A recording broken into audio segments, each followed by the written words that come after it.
Today, I have the absolute pleasure of welcoming Chris Kramer onto the show. Chris, you have a storied history in the games industry. I even interviewed you way, way back, like on one of my first assignments with screwattack.com, of all places, a million years ago. I think you were doing a Street Fighter event and a Resident Evil event of some sort. And I was able to meet you way, way back then. So when you reached out to me and you said, hey, I want to do an interview, I was like, sure, that sounds great. I would love to do that. I should have reached out to you. I don't know. Maybe I wasn't feeling confident enough to do so, but I'm really happy to have you. I don't know, man. I'm looking at the people that you're talking to, and I don't hold a candle to fill. So I think you're doing quite all right. I appreciate you making time for an old weirdo hanging around in the games industry.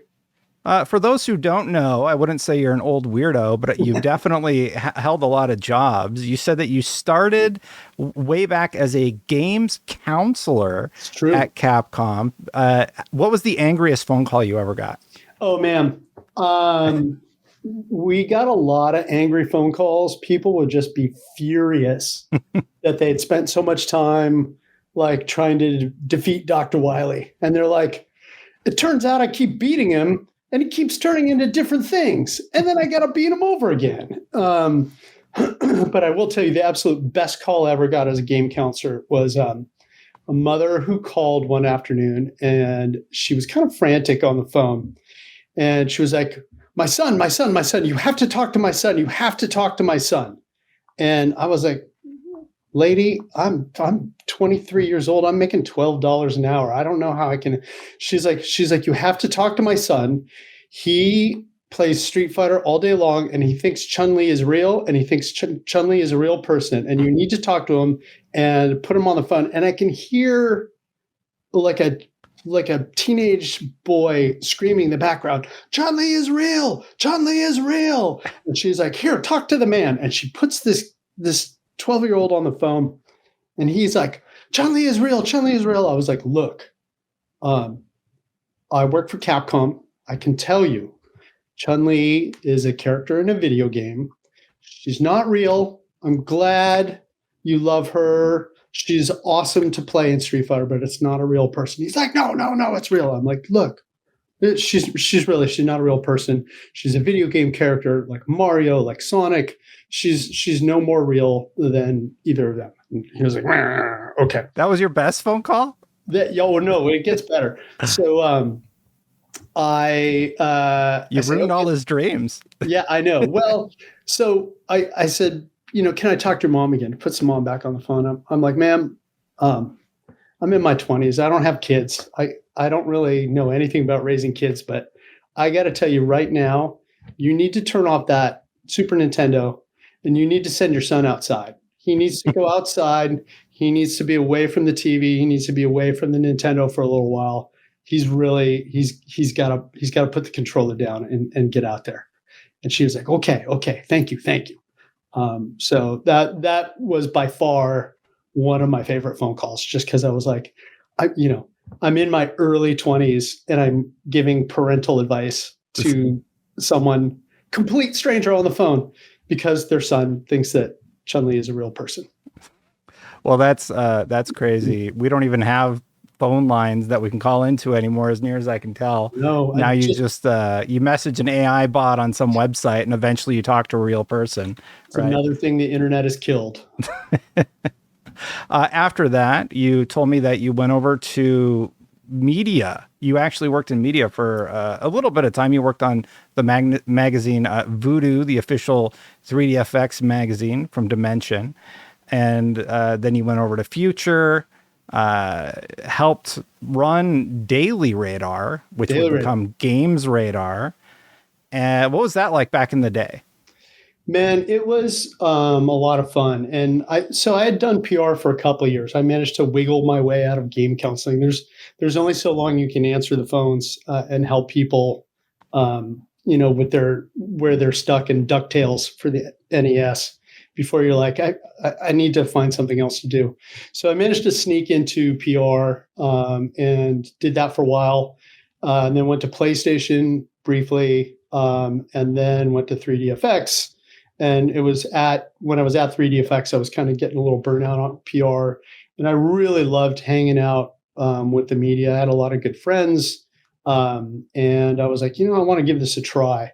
So we did the official magazine for 3DFX with Dimension Publishing, essentially like 3DFX paid to have this magazine done and paid to have me run it. So that was a pretty cool opportunity.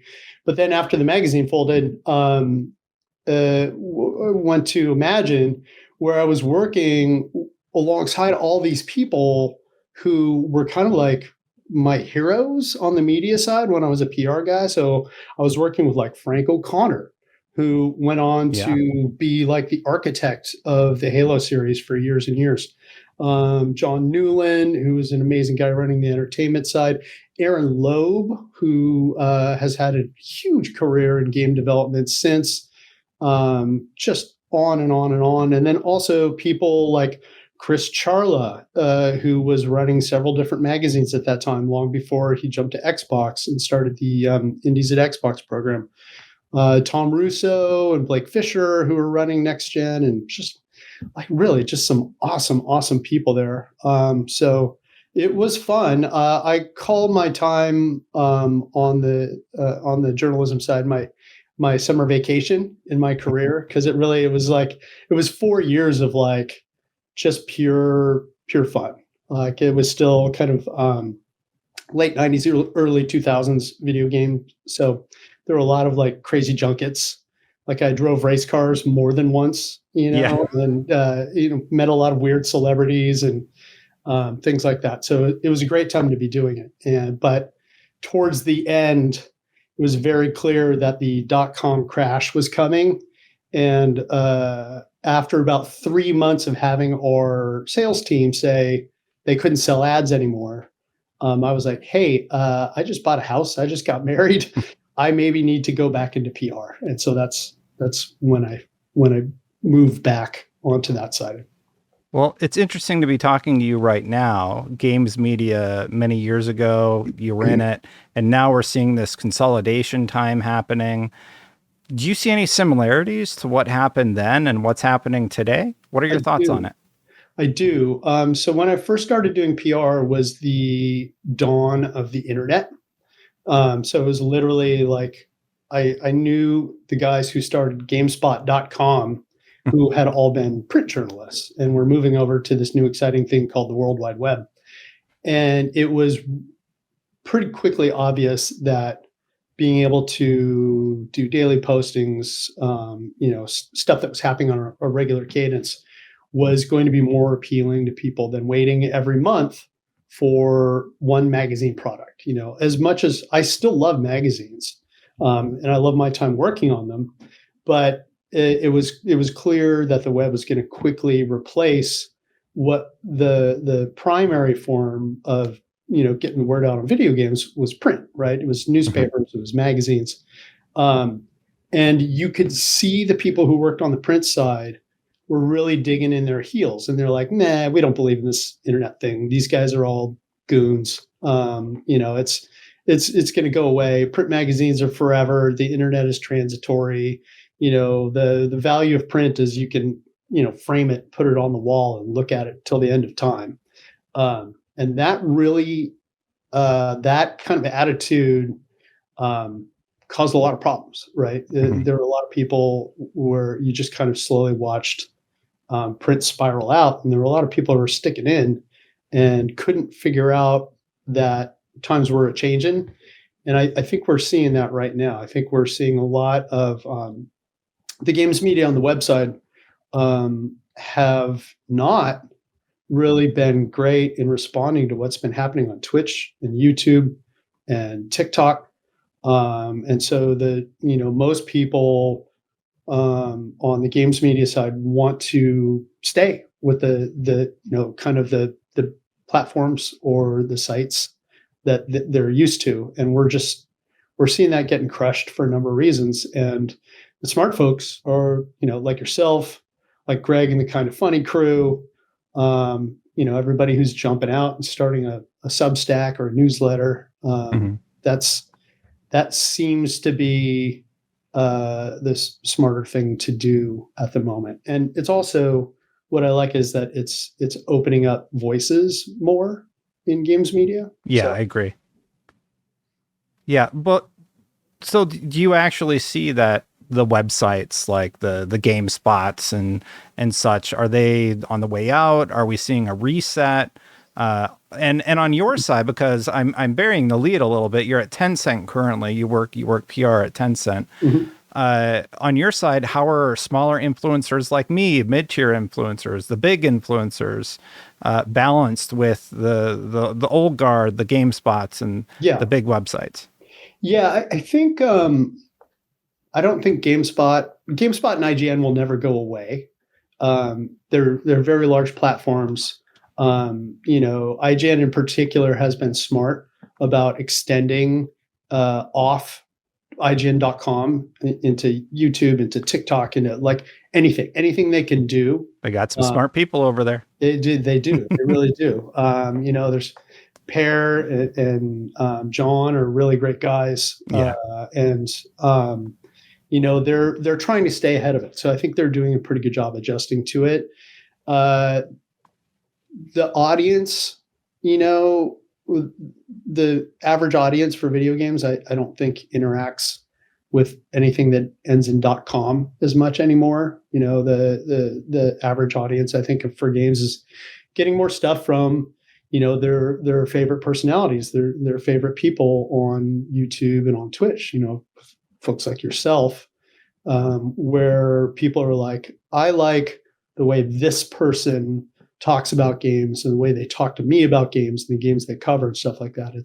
It's really becoming hyper focused in an interesting way, where personalities and approach is winning the day again. Where I think for a while, with a lot of the larger video game platforms, things had gotten really kind of like a little boring. There wasn't really a voice, or the voices could get confused, where you'd look at a site and they'd have a review of a game.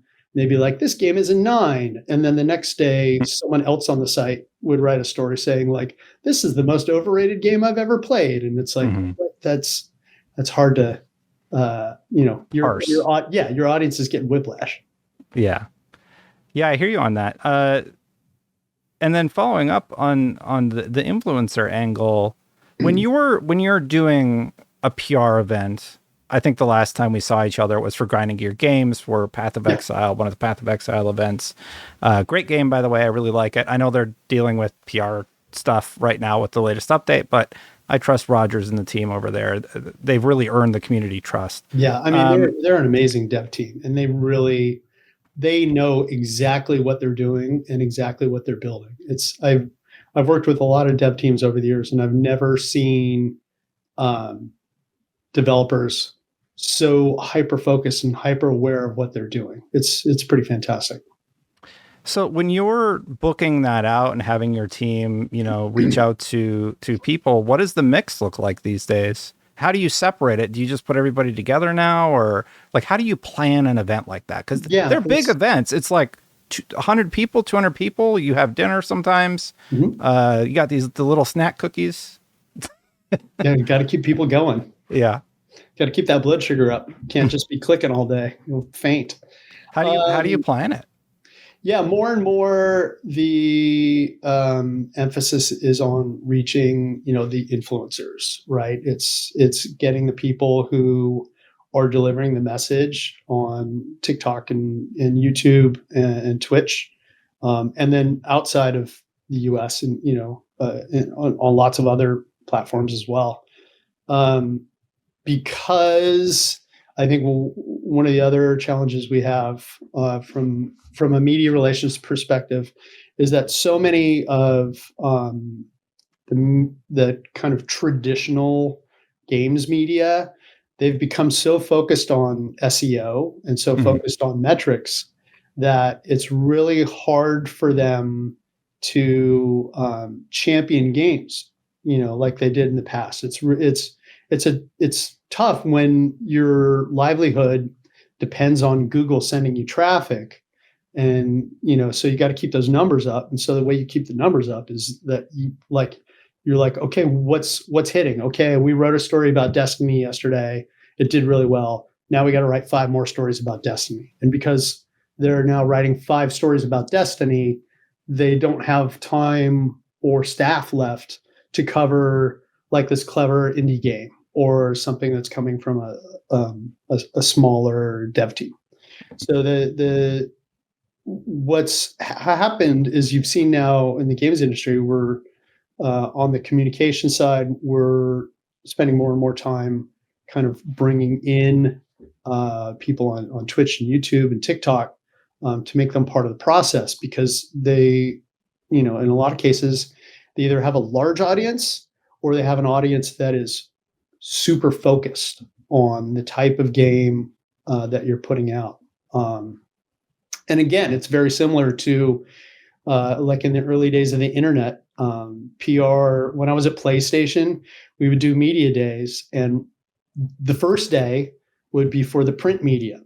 And the print media guys, because their deadlines were out further, the print media guys would see more of a game. Mm-hmm. And then the second day would be for the online guys. And the online guys, because they'd be writing about it next week, they would see less of the game. So, the focus was like, oh, we gotta treat these print guys special. Because if we let the online guys write about everything right away, by the time the magazines hit, information's stale. People have already read about it online. So it's the same sort of thing where it used to be a couple of years ago, they would do separate media events and separate influencer events. But now, I think most of the industry is looking at it as just a communications channel, right? Whether it's Twitch or YouTube or Game Informer or Kind of Funny or, Giant Bomb or Polygon, it doesn't matter. It is tastemakers talking directly to the people who play the games. And so, we kind of bring everybody together, because it's ultimately that's, on the games industry, we are trying to reach the widest possible audience. Just casting the net and seeing who you can get. Yeah, I mean, like if it's an ARPG, you're going to invite Darth Microtransaction and Wujo. I just know Darth because I watch his streams all the time. So yeah. And then if it's a shooter, you'll probably want like Shroud. Do you like have that level of granularity to it, or do you just kind of like, well, you kind of cover everything. Do you want to go to this next thing? Yeah, it depends on what you're doing and what your budget is and what the type of game is. When I worked with Twitch for a while directly. They were one of my clients when I was at the PR agency. And one of the main partnership person there, I was kind of asking them for advice. I'm like, how do we work? Because this was, a while ago, like 8-9 years ago. And I was like, how do we work with people on Twitch? How is this different? And they're like, look, the smart thing to do is not to put all your focus into the top 20 people on Twitch. What you want to do is you want to find the middle 200.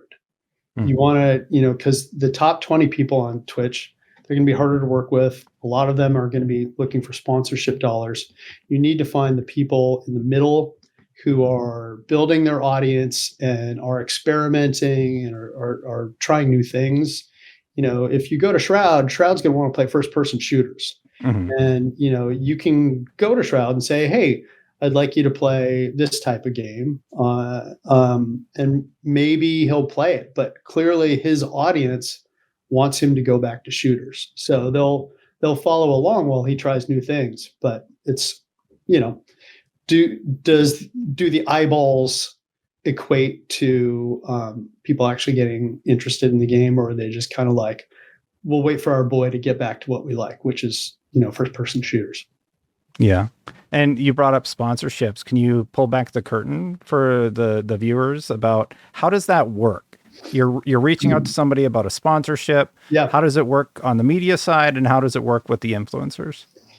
Yeah, it's amazing because you'll still see on various places on the internet, you'll see people like, oh, such and such gaming site, they're just getting paid off by the big studios. Or I can guarantee you that never happened to me. Yeah, I'm sure. Yeah. And you kind of see that where people are like, oh, they're getting paid to write the review of this game and blah blah blah. And on the other hand, a lot of influencers, and they have to be, they're absolutely transparent when they're doing sponsored things, right? They're literally required by the federal government to do hashtag ad or hashtag sponsored or something like that to let people know when they're literally being paid to play a game. And yet, more people are like, I don't want to look at such and such.com because those guys are all in the pocket of, insert first party here, whether it's Sony or Xbox or, someone like that. So the wild conspiracy theories about game reviewers who write for the various editorial platforms are absolutely wrong. Because honestly, I think a lot of people, especially like if you have larger publisher money, you're like, yeah, if I could, I'd absolutely pay you to review my game. Please, God, give it some attention. But there's definitely not the way. So yeah, I mean, in terms of kind of advertising and marketing spend, more and more of the dollars have been shifted towards social media buys, more towards marketing influencer campaigns, and away from kind of traditional advertising. And I think if you look across the board at a lot of the gaming media sites, you'll see that the majority of their ads are not games related, right? If you look at the big sites, Hot Pockets, Totino's Pizza Rolls, or McDonald's, or Toyota trucks, or the Army, or whatever big new Marvel movie is coming out that weekend, or a Star Wars TV show or something like that. So most of the advertising, at least from my ill-informed perspective, is non-endemic. It means it's not ads that are coming from the games industry. It's coming from without. Those were my favorite. Anytime they were like, do you want to play Rainbow Six? It's sponsored by McDonald's. I'd be like, sure, I don't care. Absolutely. Yeah. You're like, can we get some fries up in here while we're kicking down doors? Yeah, exactly. But I mean, I think, a lot of traditional advertising approaches and channels are dead, right? You don't see a whole lot of TV ads for video games these days because, quite honestly, most of the games audience, I mean, who watches TV, right? If you're looking at TV and you're a gamer, or you play video games, and really, I'm not a big fan of the term gamer. If you're looking at TV and you play video games, you're mostly watching sports because anything else, the games audience, they're on Netflix, they're on YouTube, they're on Hulu, they're on Twitch, stuff like that. So you don't see a whole lot of like traditional TV ads. You see stuff that's right for the audience and the platform. And doing influencer marketing campaigns is part of that. It's become like a huge part of every marketing program in games. And do you go to individuals or do you just go to like a big marketing house? I can't remember what the big ones are out here. Like I'm in LA. There's a bunch of big firms that handle influencers and such. Like how do you handle that part of the process? Yeah. I've never asked anybody about this stuff before. So I was like, I'm having Chris on. I'll ask him about it. Yeah. No, it's a mix, right? It's not so that the challenge for, folks on the communication side is that if you want to talk to IGN about a preview, you go to Ryan. If you want to talk to PC Gamer about something, like you start with Evan. Like the people, the folks at Game Informer now, like the Phoenix back from the. That was great to see. Giant Bomb too. Yeah. Giant Bomb, like Reichert and that crew. Like what an amazing Hail Mary. Good for those guys. I'm so happy for them.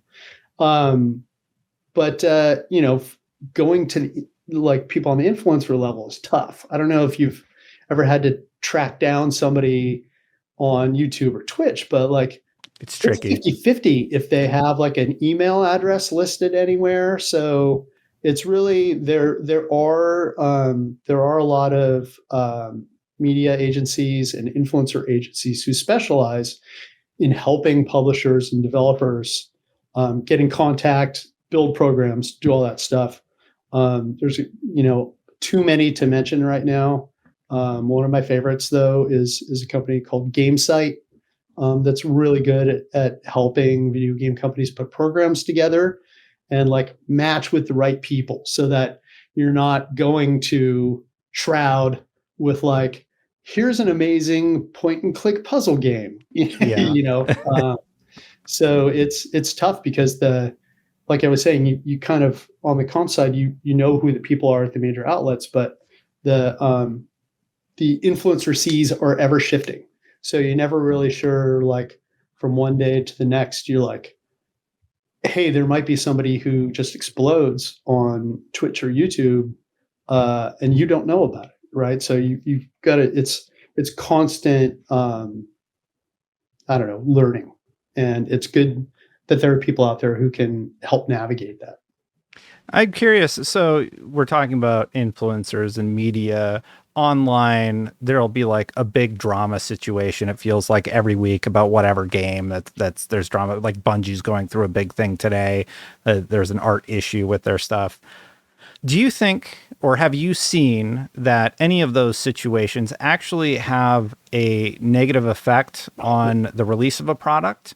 Or do you think that, mom going to Walmart or grandma going to Walmart is still buying those games? Or I guess the question I'm asking is, I feel like gamers have felt quite emboldened online, like they actually are having a difference on a game's sales and a game's perception. Do you think that's true, or do you think it's a little bit more nuanced? I think it's true. The organized review bombing campaigns, it's I get it. Like, people can get really frustrated about the things they love, and especially in a world where live services are such a huge part of games now, right? Where it's, people are playing Fortnite forever, and they're playing Call of Duty religiously for like hours and hours and hours, or anything, Path of Exile 2 or Diablo or any games like that. The communities of players have been really kind of nurtured and given like a huge amount of focus in the last 20 years. But it can also backfire in big ways. Like, you can see people fire up review bombing campaigns for slights or things that are being addressed, or, it's really challenging. And driving those scores down across, especially Steam, when people start clicking on this, and like with Helldivers 2, Bungie activated 2FA and it got review bombed. And do you think that actually caused Bungie to respond, or not Bungie, sorry, Sony to respond and make some changes to their policies slightly? It absolutely did. And you could see that because the head of the studio there was like tweeting about it all that weekend. And he's like, we're addressing this. This was not something that we wanted to do. This was something that was kind of, we were told to do.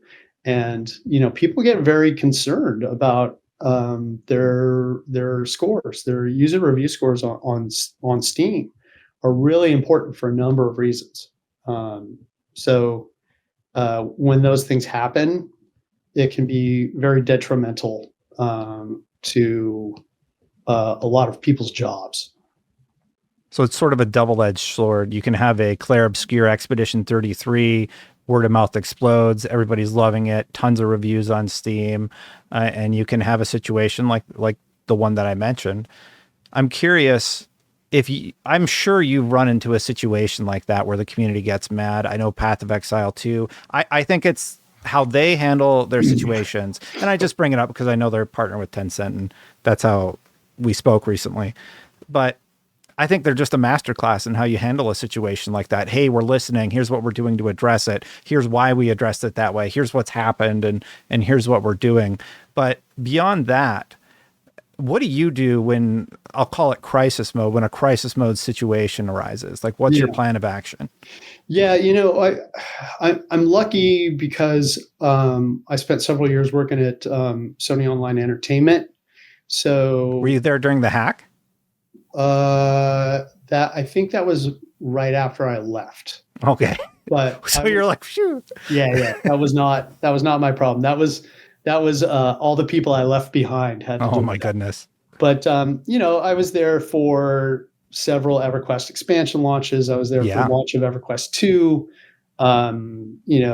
and Star Wars Galaxies is what I'm going to talk about. So I was literally in a car in Austin at a developers conference in Austin. I was sharing a car with John Smedley, who was president of Sony Online at the time. And John was like, he's like, "Oh man, the new Star Wars Galaxy stuff is so awesome." And I'm like, "Oh, do we have a new expansion?" He goes, "No, we're completely changing the game." I go, "What?" He's like, "Yeah, we're making it more action based. We're changing everything that's went in there, and we're going to completely flip the way the game plays."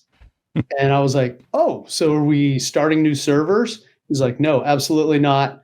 We are changing the game, and everybody is going to have to play this." And I was like, "Wait." There are a lot of people who really love that game, and the idea was that by changing Star Wars Galaxies to make it more action based, they were going to appeal to a larger group of players, and they were hopefully going to be able to, bring the current player base along, but bring in more people who are more action. And I was in modern day language, you were like, make it an extraction shooter now. Yes.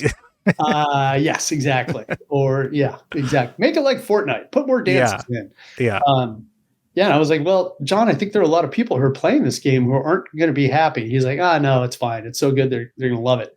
And I was like, "Well, why don't we just prep some messaging just in case people don't love it?" And it turned out that there were a lot of people who didn't love it. And that was my first exposure to online review bombing. Like they were crushing it anywhere you could post user reviews, on GameSpot, on Metacritic, we weren't on Steam, but like any place like that. And like the community was just like, "Boo, we hate this."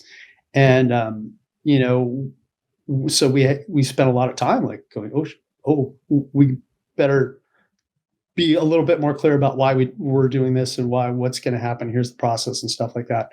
So, it wasn't great, but we kind of were exposed early to things like that, or anytime there was a class balance change in EverQuest, people were unhappy. Like, why has my paladin been nerfed? I feel like I've got that. But that's good. That's a good problem because they care enough to complain about it. Yeah. Right. So can you work with that more? Yeah, absolutely. And it's really what we've learned, the games industry in general is, not everybody is going to love everything you do. Like, think about it. Anytime there's like a change to like YouTube's UI, people are like, "I hate this. This is the worst change ever." And then like 6 months later, they're like, they don't even think about it anymore. Change can be tough, especially with very large communities who are used to something. So it's really like when you want to make changes and it doesn't go well, it's your player base is telling you like, "I am your audience. I am the people, we are the people that this game is for. And we're telling you we don't like it." So you got to figure out like, okay, how do we address that there? But I think any large change in an online game or in a service game, I would say most people are prepping messaging just in case it doesn't go well on the other side. So you see, I feel like I see dev teams responding to negative stuff like that much faster and taking it much more seriously. Yeah. You brought up EverQuest. You were there when EverQuest 2 was coming out. Around that time, there was this other game that competed with EverQuest. I'm Yeah, blanking on its name. yeah. World of something. World of Wow. World something. of Warcraft, I think it was. Yeah, it wasn't World of Ever. What was that like being there? EverQuest 2. EverQuest was massive. Yeah, So then the sequel comes out, but the sequel comes out around the same time as WoW. yeah. Weird, Take me weird, through that journey. weirdly enough, when I had been on the media side, I got to be really good friends with the EverQuest team through my buddy Don Vercelli, who I'd worked with at PlayStation. Then he went on to 989 Studios and then down to Verint, which became ultimately Sony Online Entertainment. And Don was constantly hounding me to cover EverQuest in the 3D Effects magazine, which we did a lot because we loved it. It was so amazing, and there was nothing else like that. Like the first time I saw EverQuest, Brad was giving me a demo, and I literally I felt my whole life kind of change, and I looked at Brad and I go, "How are you going to know when you're done?" And Brad goes, "I don't know."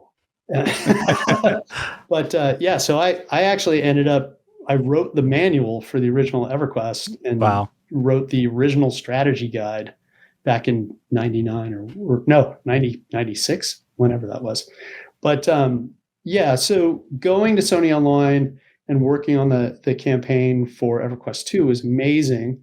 I spent 2.5, almost 3 years entirely focused on getting it up and running.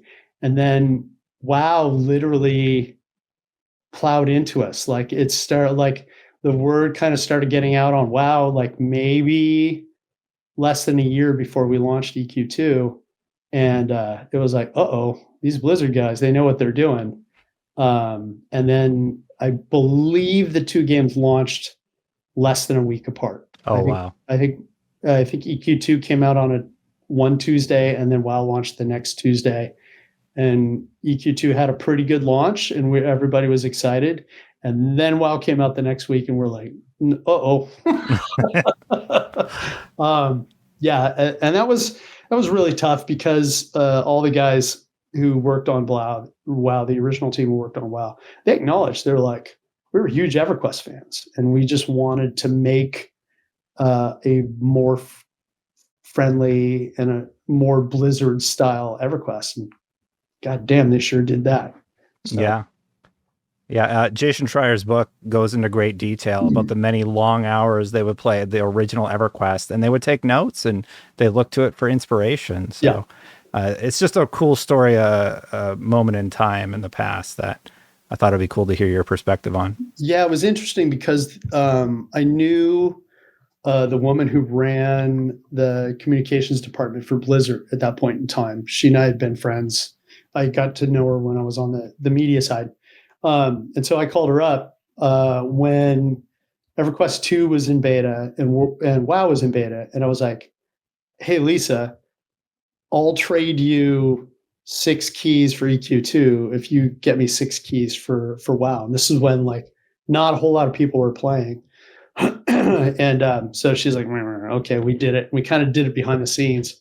And I gave those keys immediately to Smed and John Blakely and the kind of the EverQuest brain trust.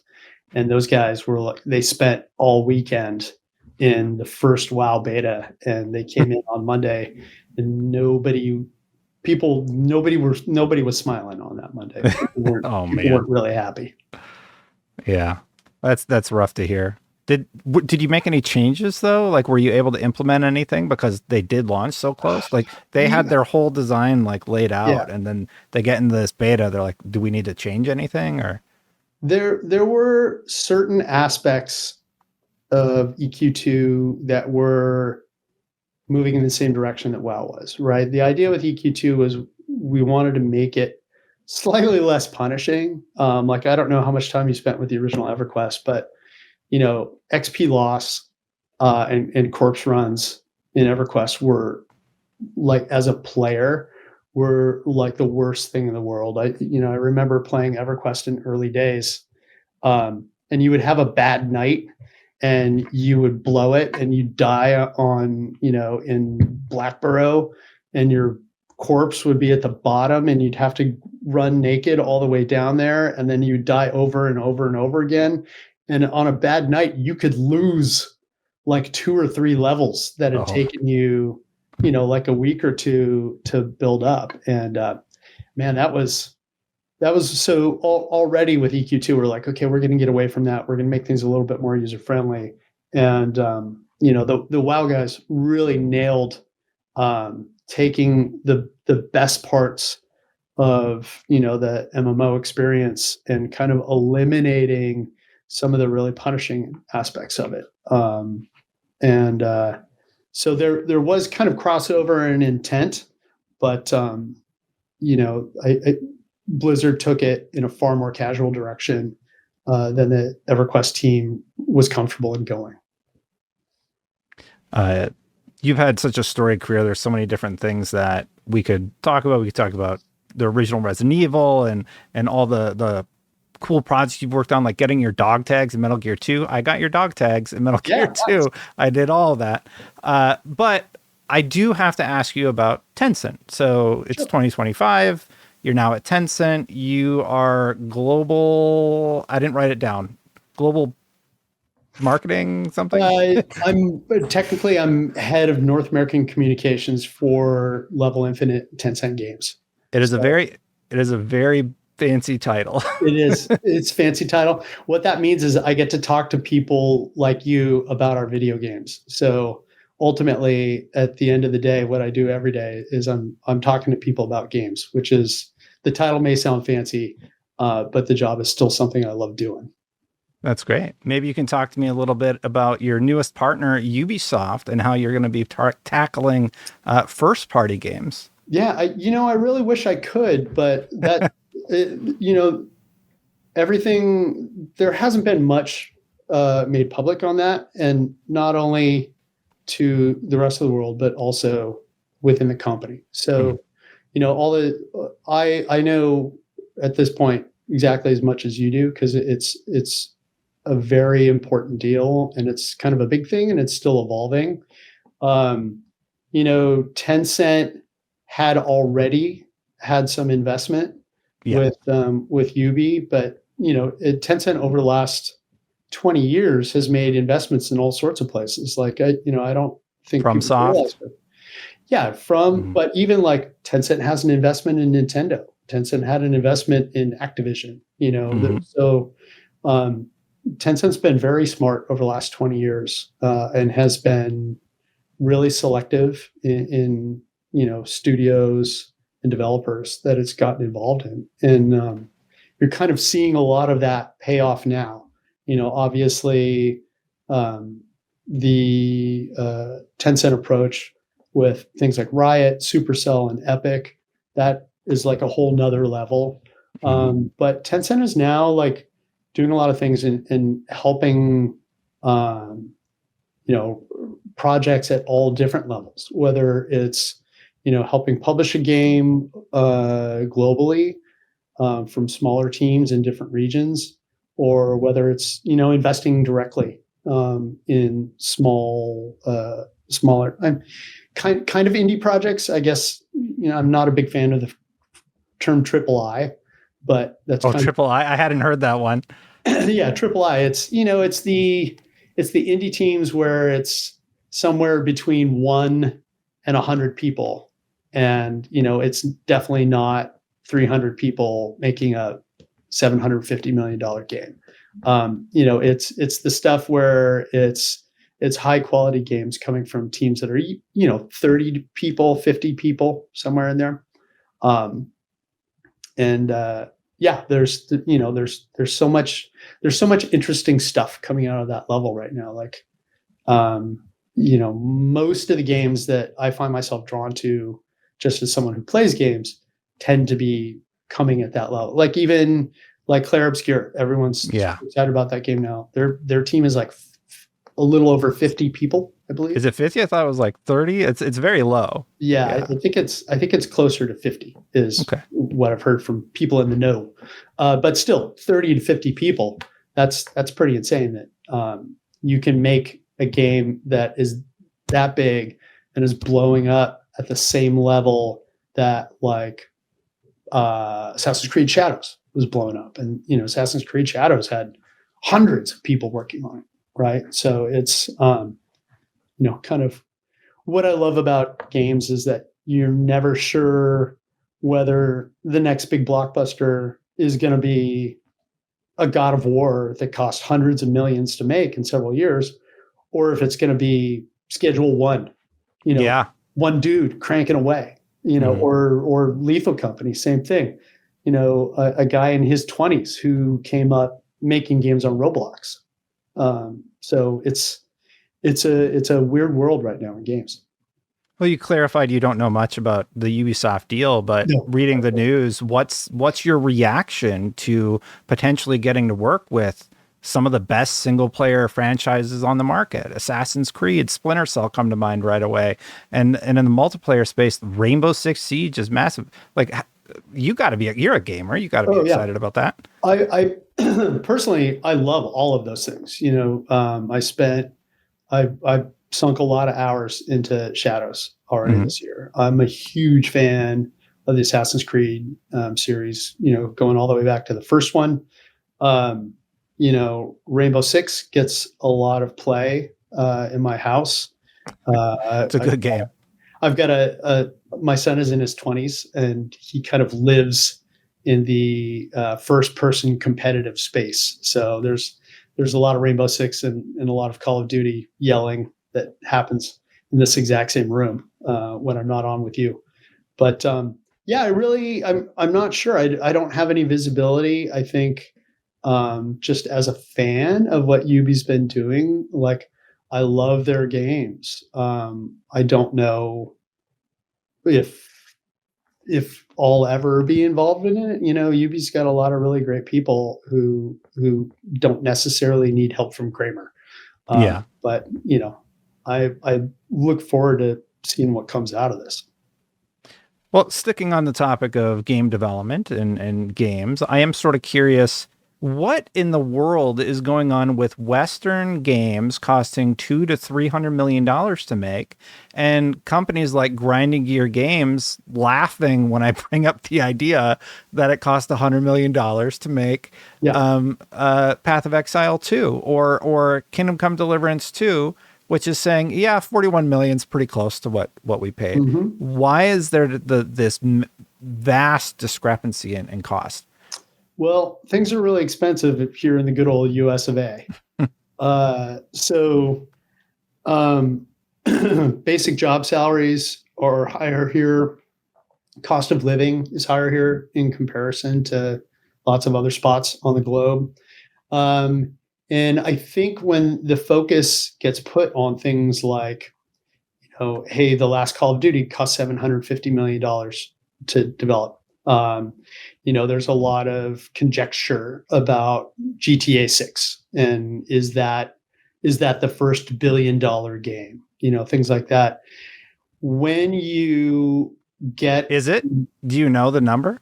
Oh, I don't know. Because a lot of people are guessing the $1 billion number. A lot of people are guessing, but it's not. I mean, look, there was that recent lawsuit where Activision had to kind of drop numbers on development costs for Call of Duty for the last couple of years. Yeah, and they in their court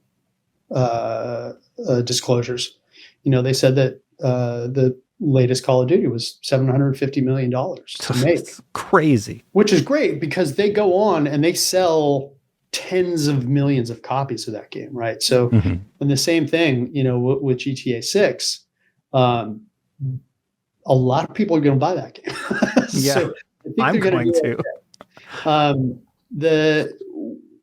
The game budgets keep getting bigger and bigger because if you are attempting to, earn an audience with all the AAA features, like if you want to go down the checklist of everything that's possible in the Unreal Engine and turn all of that on and make a game that looks best in that, you have an art team of hundreds of people, right? Between the people that are on with the team, maybe outsourced people, maybe contractors and stuff like that. Like the amount of time it takes to create character models, and then you start throwing in things like where it's like, okay, now, here's your main character through the story, but every couple hours they're going to get a new outfit. So now we got to make a new outfit. And like all of that is an insane amount of work.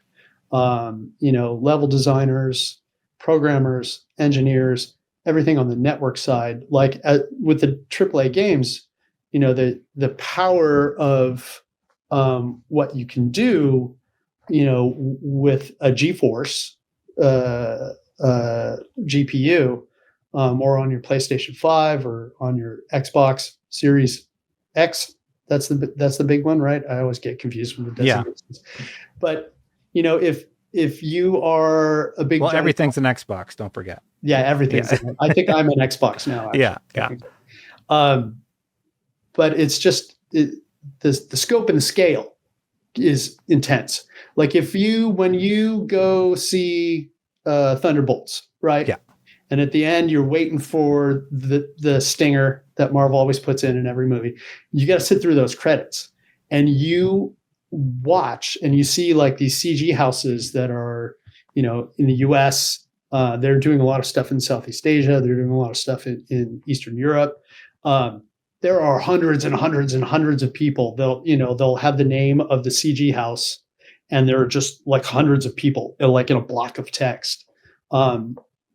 It takes a lot of work to, not just be uncanny valley. And so with all those people and all those expenses, it just piles up, man. And so the risks become bigger and bigger. And it's challenging. That's why I think you see, like with the PlayStation side, like those guys, they do like one game a year or 2 games a year. It's because everything they do, they really want to, as a first party developer for their own hardware, they got to make sure that like what they do makes that hardware sing. So when you play God of War Ragnarok, or, when you play Ghost of Tsushima, like those are going to be the best looking games on that platform. And that requires just a lot of people hours to make that happen. So, you're trying to hit that AAA mark. You're working on a game for 4 or 5 years, sometimes even longer. And your core dev team, by the time you get to the end of that, is 300 people plus. And it just costs add up.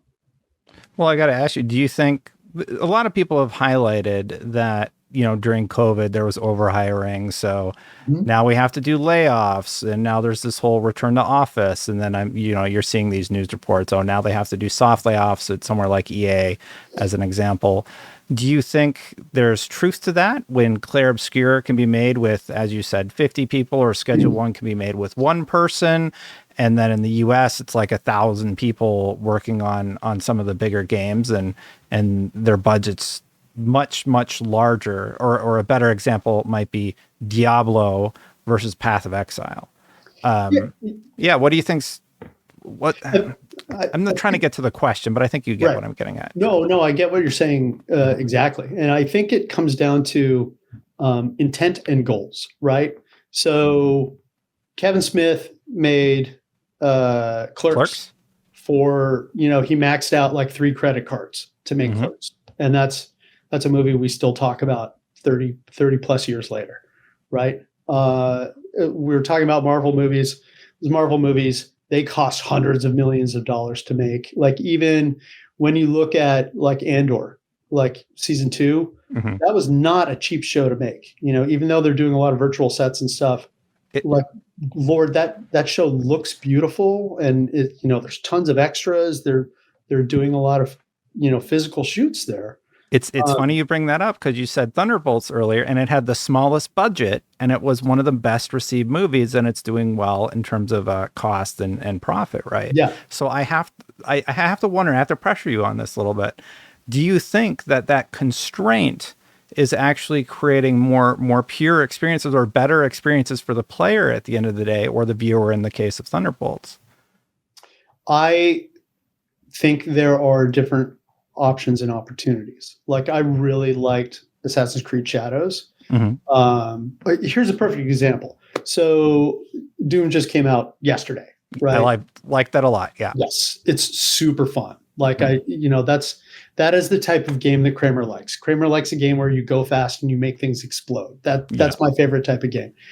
It's really good. It's really neat. It's really well done. I love the feel of it. It's very crunchy and very nimble at the same time, which is hard to pull off.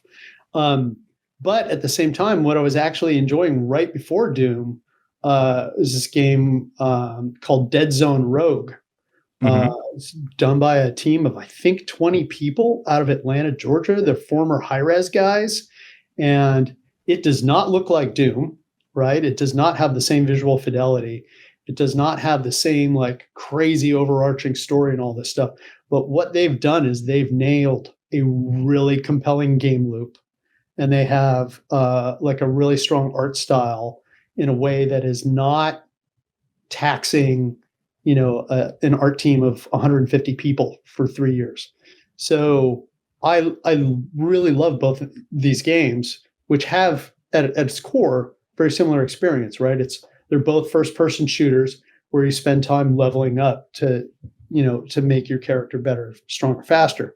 But the approach and the goals are very different. What Microsoft and Bethesda have to do with Doom is very different from what the guys need to do with Dead Zone for that to be successful.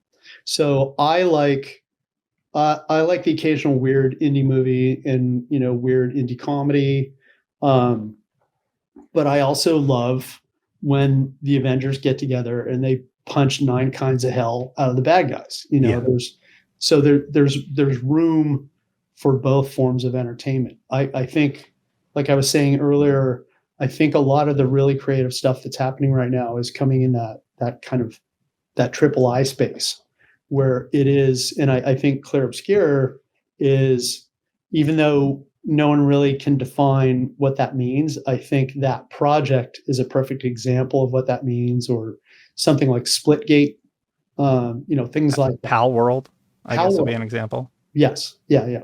Absolutely. Just look at the last 2-3 years, how many things have jumped out, just lightning in a bottle that definitely did not cost $750 million to make. Yeah. How do you feel about the Palworld situation? Just looking at how Nintendo, obviously it was we'll call it an homage to Pokemon. Yeah. Right. But I really liked that somebody did something with the Pokemon formula that was different than what Nintendo did. And what did Nintendo do? They retroactively created patents for things after that game came out so that they could sue the company and get them to remove ball throwing mechanic. Like, is Nintendo playing dirty? Like, what was your personal reaction to it? I think I believe it was our man Jeff Keighley who debuted the first Palworld trailer at a Game Awards. And I think the immediate online reaction was, it's Pokemon with guns. And it really was. They did they have done and continue to do a lot of really interesting things to evolve that formula. They put in factory stuff, they put in way more action. But like you said, it was very clearly an homage, and didn't get too far from the source material at first. So I think, if I'm Nintendo and I've spent 30 years building up this multi-billion-dollar world of Pokemon, I'm going to take a really hard look at anybody who is maybe helping themselves to what I've done. So yeah, I'm not sure. I don't know the timeline or the legality on Nintendo patents and stuff like that, but I'll tell you, most of the larger video game publishers and developers will file for patents on their things as they make. Like Namco famously owns the patent on ghost cars in racing games, right? That was first done in a Ridge Racer game. They patented that.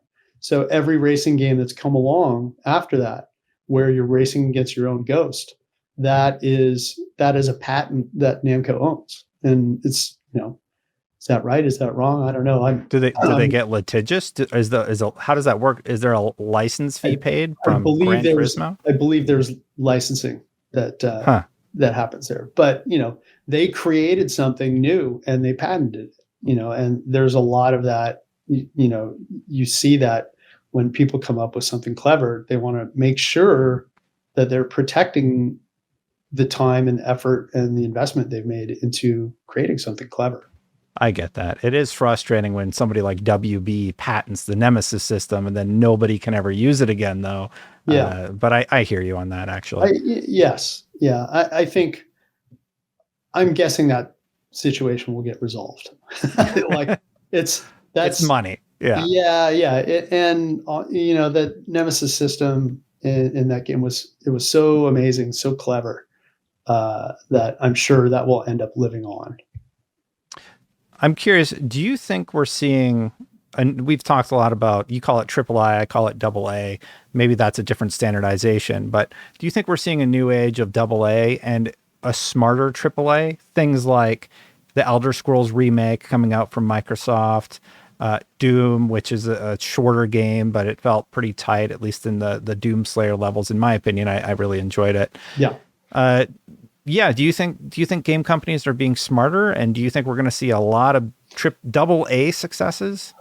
I've talked about this a bunch with Amir Satvat, who also works at Tencent, but Amir is more well known for everything he does after hours, with the community he's built in helping people find jobs in the games industry. Amir has built this big, beautiful thing.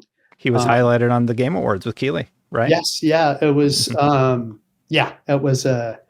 was literally his moment. Like he's done everything to deserve that. But Amir and I have talked about,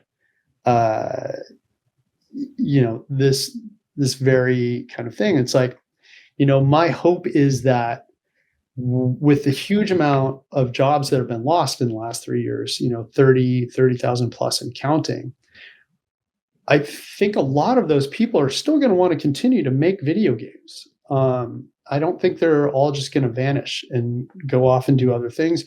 Amir is suggesting to people right now that they might want to look at transitioning to, industries where their talents can be used in similar ways. But I think a lot of the people are going to end up coming together, and I'm hoping that what we end up seeing is people who go, okay, I've learned my craft at an Xbox studio, I've learned my craft at Activision, I learned my craft, in any of the smaller dev studios that have unfortunately kind of collapsed in the last 3 years, and I'm hoping that these folks end up making smaller teams and going, you know what? Let's come together and let's not try to, compete against EA on Madden. Let's make something that is a passion project or something we really believe in or something that's really fun. So I'm hoping over the next 3 years that we see a rebirth of, kind of what we used to call the mid-tier publishers. Like back in the days of like PlayStation 1 and 2, there were all these publishers who weren't EA and they weren't Nintendo and they weren't Sega, but there were places like Psygnosis, and even Acclaim, which is kind of back now, where they were able PsyOps, good shout out. Yeah, for sure. And then they were able to take more risks because they were making games that weren't as expensive. So they could go, okay, we can make this weird little racing game about RC cars, and that could be successful because it wasn't so expensive. They didn't have to sell 20 million to break even. They could sell 1 million or, sometimes hundreds of thousands and still be successful. And you see that a lot on Steam right now. There's some really interesting stuff that's out there where it's a smaller team, like I said, 10 to 30 people, and they go out and they sell 300,000 copies, and that is money for them. That is their lives are all changed. And it's great that platforms like Steam and the PlayStation Store and the Xbox Store are kind of re-enabling that, right? And game developers aren't necessarily as locked out as they were in the days when everybody had to rely on physical media, right? Like in the days of cartridges and discs, it was very expensive to produce that stuff, right? It was all the printing and shipping and manufacturing costs. And like if you were doing cartridges for Super Nintendo or Sega or anything, you had to buy all those components. You had to buy all that RAM. You had to buy all that plastic. And if people didn't buy those games, you were in trouble because you had to manufacture all those things. And if they're not selling, they're sitting in a warehouse somewhere. Now with the accessibility for players, like it's like you can go on Steam and click around and you can be like, I don't know what this is, but it looks pretty cool, and I'm gonna risk $10 on this, and hopefully I get $10 worth of entertainment out of it. I hear you. I have one last quick question for you, and then I got to help take care of the kiddos. They're waking up in the middle of the night. What is one small game that you didn't talk about today that you think people should check out? One small game. Well, I did talk about Denzone Rogue. That's what I've been super excited about. And like I almost didn't start Doom because I was so far in on Denzone Rogue. The other little thing I've been playing, I've been playing a game that kind of got some attention during, I think, one of the Steam Fests, called Conquest Dark, and it's essentially it's in the same kind of mode of gameplay as Vampire Saviors. But Vampire Survivors. Yeah. I think I saw that game. Vampire Saviors. I'm revealing my Capcom roots thinking about Dark. Conquest Dark is really cool because they take like that like Eminem nom nom nom nom nom, like how much fun it is just to run around in those types of games, and they layer very light RPG elements on it, and they layer in a lot of what I like is the roguelike progression systems and things like that. So it just kind of keeps you going on the hamster wheel. It's super fun. Like sessions with that game can be anywhere from 5 to 15 minutes, and you feel very satisfied coming out at the other end of it. I need to give that one a shot. Absolutely.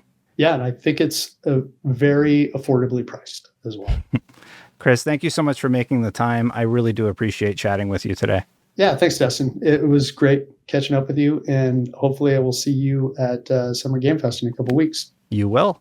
Awesome. See you there. Thanks, man. Yeah. This interview is brought to you by people just like you. This first launch on Patreon and to YouTube members, so a big thanks to them for backing. If you would like to do so, you can go to patreon.com/SafeStatePlus or become a member here on YouTube.